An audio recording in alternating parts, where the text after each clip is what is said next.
For millions of Americans, the long, hot holiday weekend serves as an excellent excuse to head out to the nearest body of water.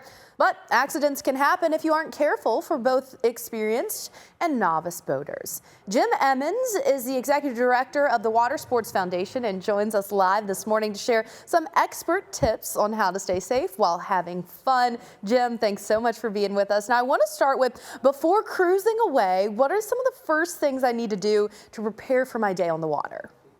Well, thank you so much for having us on your show, Felicia. Boating is so important in America. And with the recent numbers that came out last year, more accidents to 2020 from the pandemic, it's important that we get out in front of these folks and remind them there are a few things they can do to be safe, and we can bring accidents and fatalities down back to levels that we had pre-pandemic. But to answer your question, the things to do are to do a dry land check, make sure your boat is secure, make sure your boat has all of its safety equipment, including U.S. Coast Guard approved life jackets for all the members of your crew. You're going to need all of your carriage equipment, which includes a throw raft, a throw cushion, signaling device, flares, all sorts of things you can find on U.S. Coast Guard auxiliary website. But the main thing is, once you get out to the water, it is to avoid the alcohol. Here it is on Memorial Day, 4th of July Day weekend, and people want to go out and they want to have fun, but we try to tell people that they should designate a sober skipper, just like a designated driver on a car, that someone's going to avoid the alcohol and get everyone back home safely. So let's talk about the importance of filing a float plan. What info should you share with those who are joining your boat as well? Well, float plans are critical, and it's simply just telling someone in your friends or family circle when you plan to leave, where you plan to go, how long you're going to be gone, and when you plan to be back. And, anyone that's received that float plan can monitor and notice, if you're not back by the time you're supposed to be, then it might be time to get the authorities to start looking. And I can tell you on dozens of occasions where a float plan has saved someone. So it's a critically important step.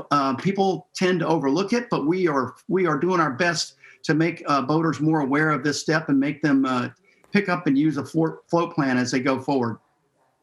Yeah, and I think an important thing that sometimes people don't realize, depending on where you are, you might not have cell service out on the water, so it's good to let people know in advance. So if you do happen to be meeting up with other boating friends, I've seen this many times, lots of boats in a small area, how do you navigate a crowded situation like that? Well, that's a good question. Coming up on a flotilla and trying to raft up with friends it's a lot of fun. If you've ever done it, it's just a really good time to sort of drift together or anchor off together and enjoy the water, enjoy the sunshine.